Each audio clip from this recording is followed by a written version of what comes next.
अफसोसनाक खबर आपको देंगे। पाकिस्तानी बुजुर्ग आलिम दीन मुफस्सिर आला अल्लामा शेख मोहसिन अली नजवी इस्लामाबाद में इंतकाल कर गए हैं। शेख मोहसिन तवील अरसे से अलील थे।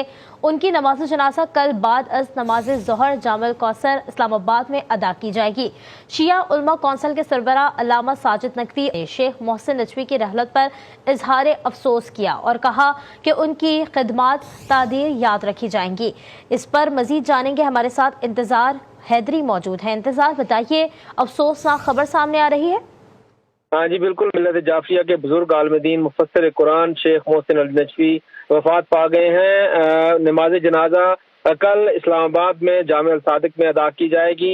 कायदे मिल्लत जाफरिया पाकिस्तान अल्लामा सैयद साजिद नकवी की तरफ से शेख मोहसिन अली नजवी की रहलत पर इजहार अफसोस किया गया है और ये कहा गया है कि शेख मोहसिन नजवी की खिदमात को तादेर याद रखा जाएगा। अल्लामा साजिद नकवी की तरफ से यह भी कहा गया कि शेख मोहसिन नजवी ने तालीम और तरबियत और इत्तेहाद उम्मत के लिए तमाम जिंदगी वक्फ रखी। उनकी खिदमात हमेशा याद रखी जाएंगी। इत्तेहाद उम्मत के लिए उनकी बेशुमार कुर्बानियां खिदमात थी और उसके साथ साथ तालीम और तरबियत के शोबे में भी उनकी गिरां कदर खिदमात पर उन्हें खिराज अकीदत पेश करते हैं।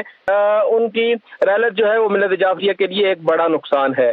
आपसे कुछ देर पहले ये खबर आई है कि शेख मोहसिन नजवी जो है वो वफात पा गए हैं। वो कुछ अर्सा कबल अलील थे और उसी अलालत की सबब वो वफात पा गए हैं। तवील उम्र के बाद जो है मोहसिन नजवी जो है उनकी वफात हुई है और जामिया कौसर में इस वक्त उलमा ज़ाकिरीन और उसके साथ साथ आवाम की एक बड़ी तादाद जो है वो आ रही है और वो ताज़ियत पेश कर रही है। कल इस्लामाबाद के मरकजी इमाम बरगाह जामिया सादिक में उनकी नमाज जनाजा अदा की जाएगी। बाद नमाज ज़ोहर उनकी नमाज जनाजा अदा की जाएगी। जी, पाकिस्तानी बुजुर्ग आलिम दीन मुफस्सिर अल्लामा शेख मोहसिन अली नजवी इस्लामाबाद में इंतकाल कर गए हैं। इंतजार हैदरी अपडेट कर रहे थे। आपका शुक्रिया।